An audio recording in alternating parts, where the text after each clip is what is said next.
Hi, welcome to This Week in Ames. I'm Susan Guiazda. On today's show, we check in with the Ames Fire Department.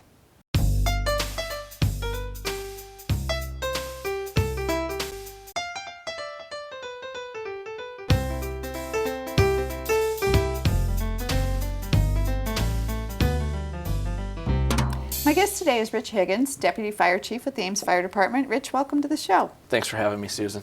It's always great to have you back and talk to us a little bit about fire safety.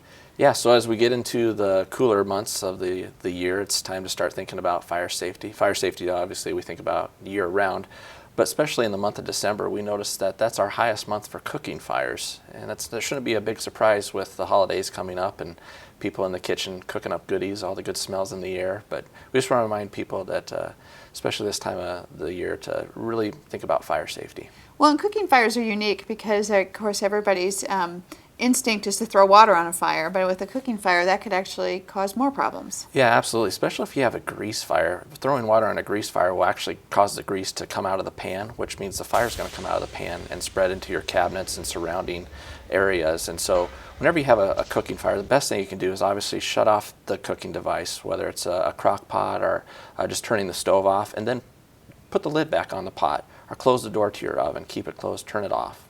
Yeah, you know, that really worked well. I had a very small fire in a toaster oven recently, and I was so focused on getting the item out that it took me a minute to think about it, unplug it.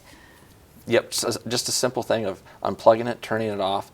That eliminates the heat source. It may not put the flame out right away, but it'll buy you a little bit of time to get the lid on it. And we always tell people, if you don't feel comfortable, if you see the fire and it instantly scares you and you don't want to do anything, by all means, just get out. And we want to remind you to shut the door behind you and call 911. Let us get there. We'll be there to help you out as quickly as possible, and we'll take care of it.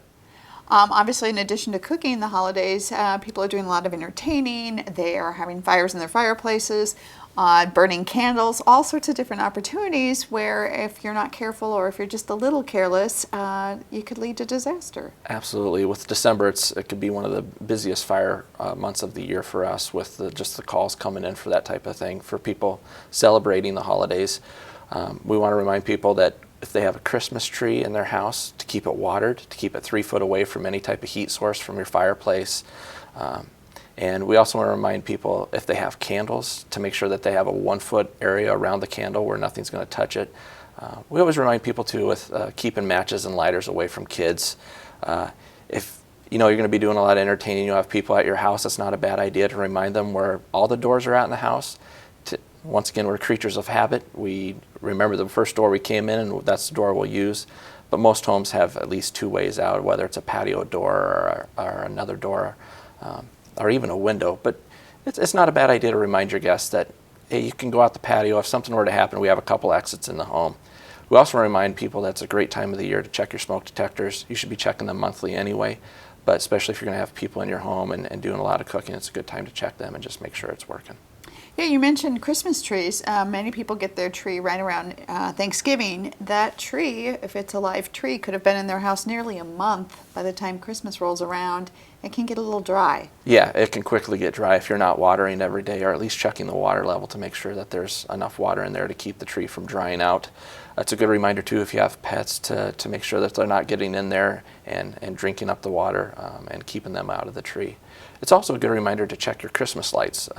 We recommend that it be a laboratory tested, approved set of lights, and to look at the box and make sure it's appropriate for indoor use, because they do have indoor and outdoor light sets that we want to make sure you use an appropriate type. And if they're frayed or anything, that's a good time to take them out of service and get a new set of Christmas lights. Well, and that's a good reminder, whether you have a real tree or an artificial tree, both of those can be fire hazards. Absolutely. The artificial trees are treated, but regardless, it's a good thing to turn off your lights when you're leaving the house. If you're going to be leaving, before you go to bed, turn off any type of interior illumination that you have, whether it's a Christmas tree or a lighted village or Christmas lights around your fireplace, whatever it is. Just turn off those lights, eliminate that potential for a fire. You mentioned the fireplaces. This year I remembered to get my chimney checked out. It's something I'm supposed to do every year, I believe, but some years I just forget, and maybe I don't use the fireplace for a while. But if you have a problem with the chimney, you find out pretty quickly. Absolutely. You'll have smoke back up into the house. It's a good time to just get it checked out. You should have it checked out annually. Also a good time to make sure that with your embers and stuff that you're taking good care of those, not leaving them next to the house when you do take them out. If you clean out your fireplace, and not leave them in a shop vac in the garage. We want to make sure they're out. Wet them down. If you take them outside, make sure it's away from the house. We've had a couple fires in Ames where people have taken the ashes out of their fireplace, set them outside to cool down a little too close to the house. The wind picked up, blew some of those ashes, some of those embers into the siding and caught the house on fire. So make sure they're out. Take the extra time to get them away from the house, and that way you don't have to worry about it. You know, that's a great reminder, because I'm always tempted to take the vacuum cleaner, because a real fireplace can get a little bit messy, and sometimes that ash is still quite warm even the next morning after you've had a big fire. Yeah, absolutely. And if you put them in a trash bag, you may think it didn't melt the bag right away. Well, if you put it in a trash container, then the heat will allow it to build up a little bit, and then you can actually have a fire within the garbage can, and then you got a big mess on your hands. So take the extra time, make sure your embers are out, cool them down with a little bit of water. Well, and of course at the holidays, one of the things that a lot of people like, and I'm one of those people, I love to have holiday candles, the smells, it's really nice, but it's easy to run out the door and forget you have those burning. It is. Candle safety is one of the utmost important things that people can remember if they want to have candles in the home.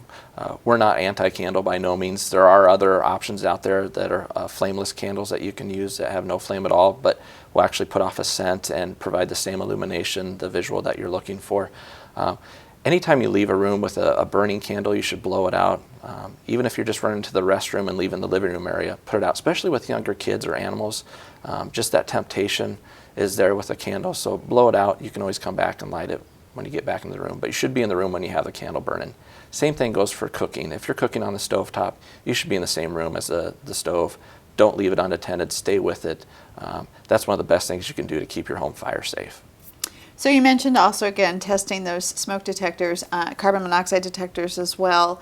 I had one that was just going beeping, beeping, beeping, and couldn't figure out what was wrong, because I thought it was hardwired into the house, but I guess there's a battery backup that I had to replace. Yep. With the new standard with the code, it requires a battery backup on any hardwired system within the home. Carbon monoxide detectors, we recommend you have one on each level, and those usually have a 10-year lifespan. You can look on the back and it'll have the manufactured date of when it was produced, and if you're getting close to that 10-year point, or you're having problems with it beeping, telling you that something's wrong, it's a good idea to get it replaced. It's a pretty cheap investment, because remember, carbon monoxide is odorless, colorless, tasteless. You won't know it's there, and it's really hard to detect too this time of year, because it'll mimic flu-like symptoms, and so it'll be hard to tell if you're having any signs and symptoms from carbon monoxide poisoning. You might think you just have the flu, when really you could have carbon monoxide building up in your home, which we all know is a deadly combination. So that detector could really be a lifesaver. Absolutely. Great. Well, lots of great tips. This is a busy time of year, not only for people enjoying the holidays, but for the fire department as well. Absolutely. We're still out in the public getting fire prevention message out. We're doing a lot of pre-planning, getting out in the community. So yeah, we're keeping plenty busy, but that's good. We like to keep busy doing this stuff, being proactive with fire prevention, and yeah. Well, thanks, Rich. Thanks for stopping by. If you'd like more information about fire safety messages, check out our website. The fire department has a lot of safety messages on the web. Also remember, although we don't have any snow on the ground at this minute, if we do get snow, remember to clear those fire hydrants. The fire department appreciates a 3-foot radius around the fire hydrant so they can get to you as quickly as possible in the case of an emergency. Well, that's our show for today. Thanks for watching, and tune in next week for This Week in Ames.